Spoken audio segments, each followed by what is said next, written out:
Assalamualaikum warahmatullahi wabarakatuh. Halo teman-teman semua, sahabat-sahabatku, teman-teman seperjuangan. Semoga kita sekeluarga diberikan kesehatan oleh Allah, diberikan inayah oleh Allah dalam melaksanakan segala aktivitas sehari-hari kita. Amin amin ya rabbal alamin. Ada sebuah kisah menarik. Ini nanti bisa jadi pelajaran bagi kita, bisa kita ambil hikmahnya agar supaya kita dapat menjadi hamba Allah yang lebih baik lagi. Jadi ada seorang guru ahli tasawuf yang bernama Syekh Atha'ah As-Silami. Syekh Atha'ah As-Silami ini mempunyai 7 murid.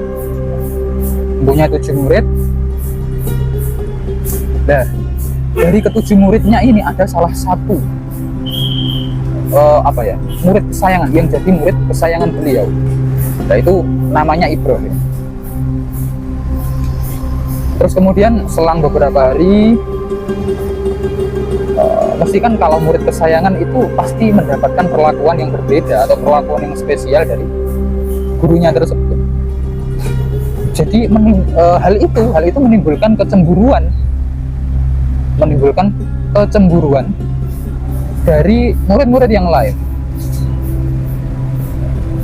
Jadi ke-6 murid beliau selain Ibrahim, jadi muridnya itu 7, yang satu namanya Ibrahim jadi murid kesayangan beliau. Lah ke-6 ini cemburu. Kenapa kok Ibrahim itu jadi murid kesayangan beliau? Apa yang kurang dari kita ini? Mereka berdiskusi. Kenapa kok Ibrahim jadi murid kesayangan guru kita? Kita itu kurang apa? Begitu. Akhirnya lama-kelamaan ya Syekh Atha'ah As-Silami ini menyadari bahwa ke-6 muridnya itu cemburu kepada Ibrahim yang jadi murid kesayangannya ini. Tapi tidak serta-merta beliau langsung menegur ke-6 muridnya ini, atau beliau langsung menasihati ke-6 muridnya ini janganlah cemburu dan yang lain sebagainya, tidak. Karena menurut beliau itu nanti akan menimbulkan rasa cemburu yang berlebihan, malah meningkatkan rasa kecemburuan dari mereka gitu.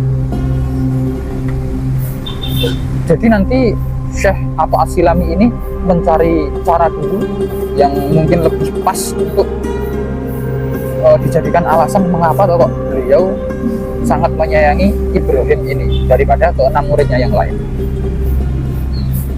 Jadi setelah beberapa hari, Syekh Atha'ah As-Silami menemukan cara yang lebih elegan menurut beliau, yang mungkin pas dijadikan alasan bahwa Ibrahim ini memang benar-benar pantas dijadikan murid kesayangan beliau.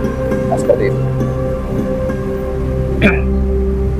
Dipanggillah ke-7 muridnya ini, Ibrahim dan ke-6 temannya itu. Dipanggillah mereka menghadap kepada beliau, Syekh Atha'ah As-Silami. Dipanggillah mereka menghadap atau sowan kepada beliau. Kemudian mereka sowan. Kemudian Syekh Atha'ah As-Silami ini mengatakan kepada muridnya, wahai anak-anakku, wahai santri-santriku, saya meminta kepada kalian untuk menyembelih satu persatu ayam yang saya berikan kepada kalian semua.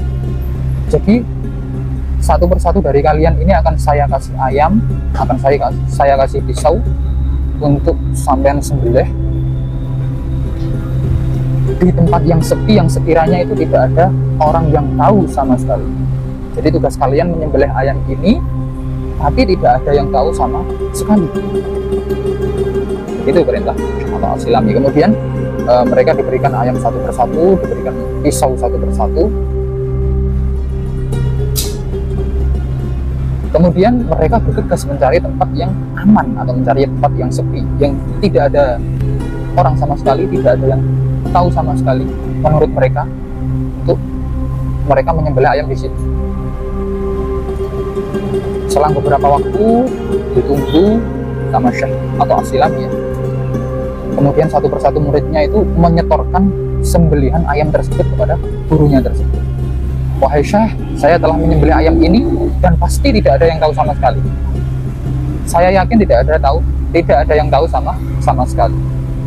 Begitu kata si muridnya. yang satunya. Kemudian satunya lagi seperti itu, satunya lagi juga seperti itu. Mereka merasa bahwa sembelihan mereka itu tidak ada yang tahu sama sekali. Kemudian tinggal satu murid yang belum menyetorkan sesembelihannya, yakni Ibrahim, murid kesayangannya Syekh atau As-Silami tadi. Ibrahim itu ditunggu lama belum menyetorkan sembelihan ayam itu. Kemudian keenam temannya ini heran kepada Ibrahim. Mereka membatin, masa ya Ibrahim itu disuruh mencari tempat yang sepi saja tidak bisa? Masa selama ini dia mencari tempat yang sepi untuk menyembelih seekor ayam, masa tidak bisa? Mereka atau keenam muridnya Syekh atau As-Silami ini membatin seperti itu. Kemudian selang beberapa waktu Ibrahim datang dengan membawa ayam yang masih hidup dan pisau yang juga masih bersih. Karena memang pisaunya ini tidak digunakan untuk menyembelih ayam itu. Ayam itu juga masih hidup gitu. Dia menyerahkan kepada Syekh atau As-Silami. Terus kemudian Syekh atau As-Silami ini bertanya kepada Ibrahim, "Loh, Ibrahim, kenapa kamu tidak melaksanakan perintah saya? Kenapa ayam kamu masih hidup? Kenapa tidak sama dengan teman-temanmu yang sudah disembelih ayamnya? Kenapa ayam kamu kok masih hidup dan pisau kamu masih bersih? Kenapa Ibrahim? Kenapa kamu tidak melaksanakan perintah saya?" Nah, tanya Syekh atau As-Silami kepada Ibrahim, murid kesayangannya itu. Akhirnya jawaban Ibrahim seperti apa? "Begini Syekh, ya saya itu bukannya kok menolak atau tidak menuruti perintah panjenengan. Saya bukannya seperti itu Syekh. Ya dalam hati nurani saya itu tidak dapat mengingkari bahwa dimanapun saya menyembelih ayam itu, sesepi apapun saya menyembelih ayam itu, atau sesepi apapun tempat itu, ya, saya menyembelih di tempat sesepi apapun, pasti Allah itu mengetahui, begitu. Jadi saya tidak akan menyembelih ayam ini karena ya tidak ada tempat yang tidak diketahui oleh Allah di sini. Pasti Allah mengetahui apa yang saya lakukan, di mana saya, semuanya yang saya lakukan di situ pasti Allah mengetahui." Langsung sontak keenam temannya Ibrahim tadi langsung sontak terdiam, kemudian menunduk dengan rasa malu. Kemudian mereka membatin, "Oh iya, kenapa kok saya itu tidak berpikir sampai ke situ? Padahal Allah itu maha mengetahui. Kenapa kok saya tidak kepikiran?" Mereka keenam muridnya Syekh atau As-Silami selain Ibrahim ini, mereka baru sadar, wah, oh ternyata ini alasan Syekh atau As-Silami sangat menyayangi Ibrahim ini. Akhirnya Syekh atau As-Silami tidak menjelaskan kenapa dia sangat menyayangi Ibrahim. Mereka sudah paham sendiri ya. Jadi di mana-mana Ibrahim ini selalu mengingat kepada Allah. Makanya disayang oleh Syekh atau As-Silami sebagai gurunya itu. Pelajaran yang bisa diambil dari kisah ini adalah bahwa kita itu sebagai hamba Allah. Yang namanya hamba, seharusnya kita itu dimanapun kita berada, apapun kondisi kita, harus selalu mengingat Allah.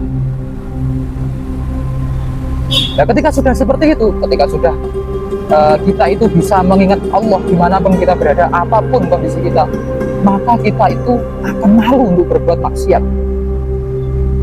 Ketika kita pengen berbuat maksiat, dalam hati kita berkata, wah, ini Allah pasti tahu akan maksiat saya.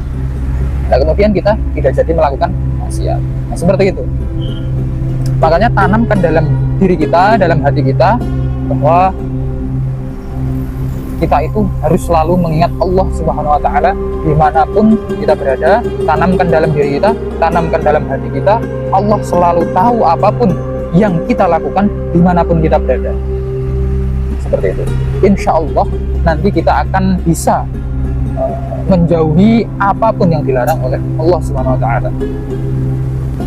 Karena ya kita selalu ingat kepada Allah. Tidak mungkin kita selalu ingat kepada Allah terus kita berani maksiat. Jadi tanamkan kepada hati kita, dalam diri kita, bahwa Allah itu pasti akan mengetahui apapun yang kita lakukan dan dimanapun kita berada. Sehingga kalau sudah semacam itu, kita akan bisa menjauhi apa yang dilarang oleh Allah SWT. Nah,